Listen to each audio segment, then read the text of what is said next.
Hey guys, welcome back to my channel village स्त्री life. Good morning, सुप्रभात। कैसे आप सभी लोग? आई होप सभी लोग अच्छे होंगे और अपनी स्टडी बहुत अच्छे से कंटिन्यू कर रहे होंगे। तो आज मेरे दिन की शुरुआत हुई थी सुबह 4:30 बजे। तो अभी बस मैं अपने सुबह के जो मॉर्निंग के काम है वो निपटा रही हूँ। हर दिन अगर आप एक नई सुबह देखते हैं तो इसका मतलब ये है कि आपके लिए और एक नया मौका आपके सामने है। सपना बड़ा है तो संघर्ष भी बड़ा होगा। जीतेगा वही जो मैदान में खड़ा होगा। दिन रात एक करनी होगी, तब जाके हमें सफलता मिलेगी। अगर ज़िंदगी में कामयाब होना है और मंजिल को पाना है तो उठो, जागो, दौड़ो और एक नए मार्ग की खोज करो। तो फ्रेंड्स, यार सुबह सुबह उठने के बाद सबसे पहले मेरा काम यही होता है, सारे घर को झाड़ू लगाना। झाड़ू कर लगाने के बाद फिर मैं अगर पोछा लगाना होता है तो पोछा लगाती हूँ, नहीं तो फिर मैं सीधे नहाने चले जाती हूँ। और पोछा ना भी मैं डेली नहीं लगाती हूँ, बस हफ्ते में 2 से 3 बार ही लगा पाती हूँ, क्योंकि सारे घर के काम एकदम कंटिन्यूटी के साथ करेंगे तो फिर हमें पढ़ाई करने के लिए टाइम नहीं मिलेगा। तो इसीलिए किसी न किसी काम के साथ हमें कॉम्प्रोमाइज़ करना पड़ेगा। और फिर घर भी इतना ज़्यादा गंदा नहीं होता है कि अगर हम डेली पोछा नहीं लगाए तो बहुत ज़्यादा गंदा दिखे। एंड जो दोस्त भाई बहन मेरे चैनल पे नए जुड़ते जा रहे हैं उनको बता दूं, मैं एक टीचिंग एक्सपीरियंस मदर हूँ एंड एमपीटेड वर्ग 2 की साइंस से तैयारी कर रही हूँ। एंड मेरे 2 छोटे छोटे से बच्चे हैं, उनको साथ में मैनेज करती हूँ, उनकी पढ़ाई देखना, काम, घर का काम करना और फिर साथ में अपनी पढ़ाई में करती हूँ। और यही स्टडी जर्नी आप लोगों के साथ में यूट्यूब पे शेयर करती हूँ, ताकि मेरे जैसे कई हाउसवाइफ बहनें हैं जो उम्मीद छोड़ चुकी है कि अब हमारी शादी हो गई, बच्चे हो गए तो अब हमसे पढ़ाई नहीं होगी। जो हमने सपना देखा है, जो हमारा शादी के पहले गोल रहा है, उसको हम नहीं पा सकते। तो उन्हीं के लिए मैं अपना जो यूट्यूब जर्नी स्टार्ट किया है, ताकि उनका जो भी गोल है, वो जो भी सपना है, उसको पाने के लिए उन लोग एक नई शुरुआत कर सकते हैं। तो यहाँ मेरा सारे घर को झाड़ू लगाते तक, पोछा लगाते तक, नहाना धोना करते तक अभी लगभग हो गया है 5:30। तो अभी मैं चाय वगैरह बना ली हूँ, चाय पी के हो गई है। तो मैं अपना अब फर्स्ट स्टडी स्लॉट स्टार्ट कर रही हूँ। और कई लोगों के कमेंट्स आते हैं कि हम एक हाउसवाइफ है, हमारे बच्चे हैं। कई लोगों के अच्छे अच्छे भी कमेंट्स आते हैं कि उन लोग भी अपनी स्टडी करते हैं, घर को मैनेज करते हुए, बच्चों को संभालते हुए। तो बहुत अच्छा लगता है उन लोगों के कमेंट्स देख के। लेकिन कुछ कमेंट्स ऐसे होते हैं कि उनको दिन भर काम हो जाता है, बच्चों को देखना होता है, लेकिन पढ़ाई के लिए टाइम नहीं मिलता है। तो अगर लाइफ में ना कुछ करना है तो मुझे नहीं लगता कि टाइम निकालना पड़ता है। टाइम ना खुद ब खुद निकल आता है। जैसे हमारे लिए सारे काम के लिए टाइम खुद ब खुद निकल आता है ना, सारी चीज़ें हमारे रूटीन में होती हैं, उसी तरह अगर आप पढ़ाई को भी अपना एक रूटीन बना ले तो टाइम खुद ब खुद ही निकल आएगा। उसको मतलब उसके लिए टाइम निकालने की ज़रूरत नहीं पड़ेगी। इन मॉर्निंग का टाइम सबसे अच्छा बेस्ट होता है। ना काम का टेंशन होता है, ना बच्चों का डिस्टर्बेंस होता है मॉर्निंग के टाइम पे, ना ही कोई दूसरी चिंता होती है। तो अगर आपको दिन भर इतना ज़्यादा बिजी रहते हो, अगर पढ़ाई का टाइम नहीं मिलता है, तो सुबह के 2 घंटे आपके लिए बहुत ज़्यादा सफिशियंट है। 4 बजे से 6 बजे तक अगर आप 2 घंटे की पढ़ाई कर लेते हैं ना, तो वो दिन भर के मतलब 5 से 6 घंटे की पढ़ाई को भी पीछे छोड़ देती है। इतनी इफेक्टिव पढ़ाई होती है जो मॉर्निंग की होती है वो। तो आज मैं अभी 10th क्लास की एनसीईआरटी पढ़ रही हूँ। तो ये मेरा आज का मतलब लास्ट है। अभी 2 चैप्टर बाकी थे, तो मैंने मॉर्निंग में उनको पूरा कंप्लीट कर लिया है। मैंने सोचा ही था कि बस आज इस बुक को पूरा कंप्लीट करूँगी, तभी मैं अपनी स्टडी पे से उठूँगी। तो थोड़ा लेट भी हो गया था काम वगैरह करने में, क्योंकि थोड़ा लेट चला था आज का जो स्टडी स्लॉट है वो। तो अपना वर्ग 2 के लिए 9th 10th की मेरी एनसीईआरटी बुक हो गई है ख़त्म। साथ ही में अब बस मेरे टेस्ट चालू रहेंगे। टेस्ट में जो भी मुझे कन्फ्यूज़न है उसका रिवीजन चालू रहेगा। और अब एक नए सफ़र की शुरुआत होगी, वो है वर्ग 3 के प्रिपरेशन की।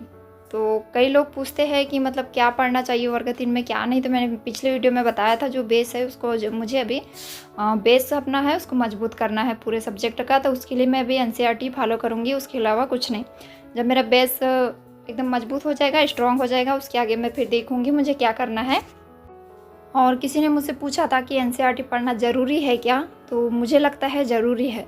मैंने पहले नहीं रीड किया था, पहले मैंने कोर्स वगैरह ले लिया था, उससे पढ़ाई की, और फिर मुझे लगा कि एनसीईआरटी बहुत ज़रूरी है पढ़ने के लिए, क्योंकि मैम भी बार बार बोलती थी हम पढ़ा रहे हैं, उसके अलावा आपको एनसीईआरटी पढ़ना भी ज़रूरी है। तो जब मैंने बुक वगैरह मंगवाया जब उसको पढ़ना स्टार्ट किया ना, तब मुझे समझ में आया कि एनसीईआरटी पढ़ना कितना ज़रूरी है। क्योंकि एनसीईआरटी में जो लाइनें लिखी होती है ना, A to Z लाइनें एग्ज़ाम में पूछ ली जाती है। और जैसे हम किसी का बैच लेते हैं, कोर्स लेते हैं, तो उसमें सब ना छोटी छोटी चीज़ें नहीं समझाया जाता है जो बुक में लिखी होती है। उन लोग बस मेन टॉपिक पकड़ते हैं और टॉपिक को ही पढ़ाते हैं, और टॉपिक में भी जो खास होता है ना वही पढ़ाते हैं। ऐसी छोटी छोटी चीज़ें आप लोगों को नहीं पढ़ाते। तो इसलिए अपना बेस मजबूत करने के लिए ना NCERT पढ़ना मेरे हिसाब से बहुत ज़रूरी है। और आपके बहुत सारे क्वेश्चन है कि मतलब बहुत सारे कमेंट्स आ रहे हैं आपके, तो उन सारे कमेंट्स का जवाब ना मैं आप लोगों के सामने कल आके दूंगी। कल कोई व्लॉग नहीं आएगा, बस आप लोगों के सारे सवालों का मैं जवाब दूंगी कल के वीडियो में। तो आप लोग बस थोड़ा सब्र कीजिएगा, कल तक का सारे लोगों के सवालों के जवाब मिलेंगे। तो यहाँ फर्स्ट स्टडी स्लॉट भी मेरा ख़त्म हो गया है एंड 10th क्लास की NCERT भी मेरी ख़त्म हो गई है।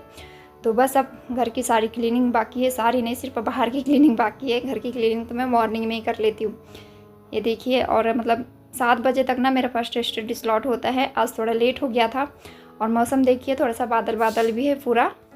तो यहाँ ना उठने के बाद सबसे पहले मैंने बकरियों को बाहर निकाला है। बाहर निकाल के बाद उनको मैंने डगाल वगैरह दे दी हूँ खाने के लिए। और अब मैं सारे घर को लगा रही हूँ झाड़ू, सारे घर को नहीं, सॉरी जो बाहर का होता है क्लीनिंग हो, क्योंकि मैं मॉर्निंग में उठती हूँ ना, तो इधर बाहर से नहीं लगाती हूँ झाड़ू, घर के अंदर से ही लगा पाती हूँ। एंड आप लोग वर्ग 2 की नोटिफिकेशन को लेके इतना ज़्यादा कन्फ्यूज़न है ना, इतना ज़्यादा डिमोटिवेट हो गए हैं, तो आपके लिए एक थोड़ी सी गुड न्यूज़ है।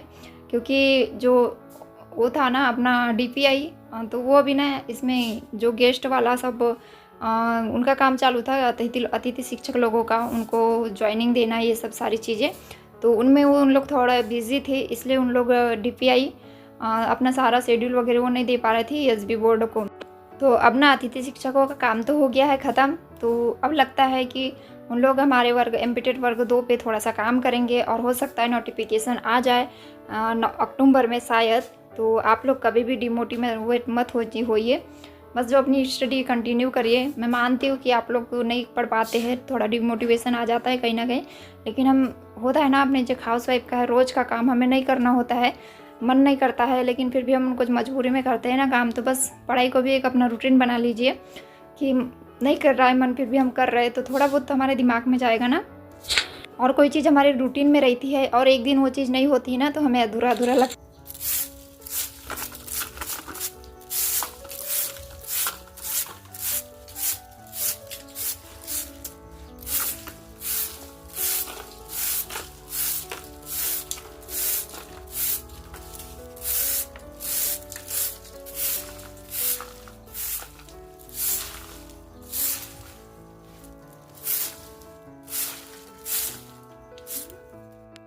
तो मैंने भी ना अपने जो स्टडी को है उसको अपना रूटीन बना लिया है, चाहे मैं थोड़ा पढूँ, कम पढूँ या ज़्यादा पढूँ। लेकिन अगर मैं एक दिन नहीं पढ़ती हूँ, और जो मेरा मॉर्निंग स्टडी स्लॉट है ना, वो तो मतलब पक्का है कि मुझे करना ही है, चाहे कुछ भी हो जाए। तो अगर वो एक आध दिन भी किसी कारणवश मॉर्निंग स्टडी स्लॉट नहीं होता है ना, पता नहीं मुझे कुछ अधूरा अधूरा ऐसा लगते रहता है दिन भर। तो इसलिए किसी चीज़ को अगर रूटीन में ला रहे हैं तो वो चीज़ें ना मतलब करने में भी ईजी होती है और ऐसे डिफ़िकल्टी नहीं लगती है। तो बस स्टडी को भी एक अपना सोच लीजिए कि रूटीन है, अगर वो नहीं करेंगे तो हमारा काम नहीं चलेगा। जैसे कि एक हाउस वाइफ के लिए हम खाना नहीं बनाएंगे तो हमारा काम नहीं चलने वाला है ना, तो बस उसी तरीके से स्टडी नहीं करेंगे तो हमारा काम नहीं चलेगा। यही सोचकर अपनी स्टडी जो है उसको कंटिन्यू रखिए। तो यहाँ ना मैंने सारा बाहर से झाड़ू वगैरह लगा लिया है, जो भी कचरा था उसको मैं अभी फेंक के आऊँगी, और उसके बाद फिर मैं खाना बनाऊँगी। और आज खाना बनाने में, बच्चों को तैयार करके स्कूल भिजवाने में थोड़ा सा ना लेट हो गया था। गाइस गुड मॉर्निंग, अभी सुबह के हो गया 7:50, पूरे घर की क्लीनिंग वगैरह हो गई है। तो अभी ना आग जल गई है चूल्हे में, फटाफट से चूल्हे में खाना बनाना है, बच्चों को स्कूल भिजवाना है। तो आप लोग बने रहिएगा वीडियो में एंड तक। हाँ, मैंने नहीं, मेरे हस्बैंड ने जला दी है आग। गंजी को लग गई है पोती, बस अब चावल रख देती हूँ फटाफट से, और रखूँगी दाल। बच्चों के लंच के लिए बनाऊँगी थोड़ी सी भिंडी की सब्जी। तो यहाँ ना कल मैंने मतलब मेरी मौसी और आई लोग आए थे ना, उन लोग बाड़ी में गए थे, तो थोड़ा सा करेली ढूंढे थे, थोड़ी सी भिंडी थी। तो भिंडी इतनी ज़्यादा नहीं थी कि सब लोगों को हो जाए, तो बस मैं बच्चों के लंच के लिए बना रही हूँ भिंडी, और घर के लिए बना रही हूँ दाल।